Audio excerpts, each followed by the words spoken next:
வெற்றி பெறுவோம், மீண்டும் ஆட்சி அமைப்போம் அப்படிங்கிறாங்க. பாமகவினுடைய அடுத்த கட்ட திமுக வர தேர்தல் 400 இடங்களை வெற்றி பெறுவாங்க. பாமகவினுடைய அடுத்த கட்ட நகர்வு தேர்தல் பணிகள் எப்படி போக போகுது? தேர்தல் பணிகள் ஏற்கனவே தொடங்கி 230 நாள் 400 வெற்றி பெறுவாங்க. தேர்தல் பணிகள் தொடங்கியாச்சா? அதுல 2 0 எடுத்துருங்க.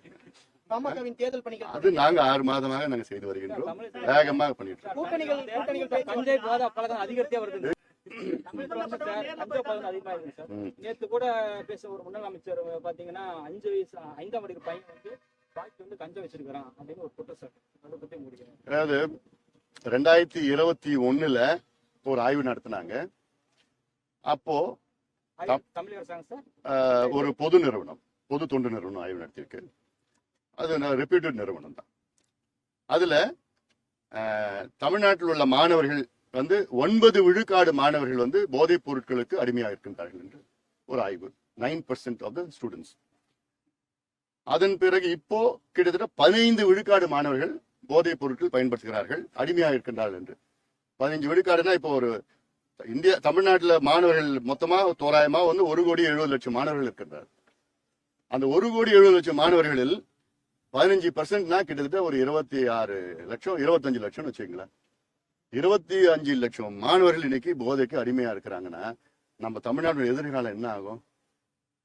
ஏன்னா இந்த போதைப் பொருட்கள் திமுக ஆட்சி வந்த பிறகு, முக்கியமா ஸ்டாலின் அவர்கள் முதலமைச்சரான பிறகு, இந்தியாவிலே அதிக போதைப் பொருட்கள் விற்கிற மாநிலம் தமிழ்நாடு தான். முதல்ல பஞ்சாபா இருந்தது, அதன் பிறகு கேரளா, இப்ப தமிழ்நாடு. தமிழ்நாட்டுல நீங்க நகரத்துல மட்டும் இல்ல, எங்க கிராமத்துல போனாலும் கஞ்சானா சாதாரணமா கிடைக்குது. அதை விட காக்கைன், ஹெரோயின், அபின், எல்எஸ்டி, ஆம்பிட்டமின், மெட்டைல் ஆம்பிட்டமின், என்னென்னமோ மாத்திரை, போதை மாத்திரை, போதை பவுடர், போதை ஊசி, போதை மருந்து, போதை சென்ட், போதை எண்ணெய், போதை சாக்லேட் எல்லாமே சரளமா வித்துட்டு இருக்கு. காரணம் யாருன்னா, முழு காரணம் முதலமைச்சர் மு.க. ஸ்டாலின் அவர்கள் தான். இதுக்கு காரணம், இதுக்கு பொறுப்பேற்கணும். காவல்துறை அவருக்கு தான் இருக்கு. இது சாதாரணமா செய்யக்கூடிய காரியம். அது ஒழிக்கணும்னா நிச்சயமா மனசு இருக்கணும், தைரியம் இருக்கணும். காவல்துறைக்கு தெரியாம ஒரு பொட்டலம் கஞ்சா எந்த டிவிஷன்லயும், எந்த ஜோன்லயும், எந்த கிராமத்திலும் விற்க முடியாது. எங்க இருந்து வருது காவல்துறைக்கு தெரியும். எங்க இருந்து வருது, எங்க சப்ளை பண்றா, யாருக்கு தலை யாரு, உடம்பு யாரு, வால் எங்க எப்படி எல்லாம் தெரியும், காவல்துறைக்கு தெரியும். ஆனா நடவடிக்கை எடுக்காம இருக்கிறாங்க. என்ன இது அதிகமா திமுக தான் விற்கிறாங்க. இதுக்கு பல உதாரணங்கள்லாம் ஜாஃபர் சாதிக்ல இருந்து பல உதாரணங்கள்லாம் இருக்கு. இல்ல இதனால என்ன ஆகுது? தமிழ்நாடு சட்டம் ஒழுங்கு நாசமாகி இருக்கு. சட்டம் ஒழுங்கு ஏன் நாசமாகுது? மது மட்டும் கிடையாது. மதுனா டாஸ்மாக் கடையில இப்போ 5,600 கடை இருக்குன்னா 25,000 சந்து கடை இருக்கு. 24 மணி நேரமும் மது வித்துட்டு இருக்கிறாங்க. எங்க எப்போ போனாலும் நீங்க டாஸ்மாக் சரக்கு எப்போ வேணா வாங்கலாம். தமிழ்நாட்டில் 24 மணி நேரமா வாங்கலாம். அது பக்கம் ஒரு பக்கம்.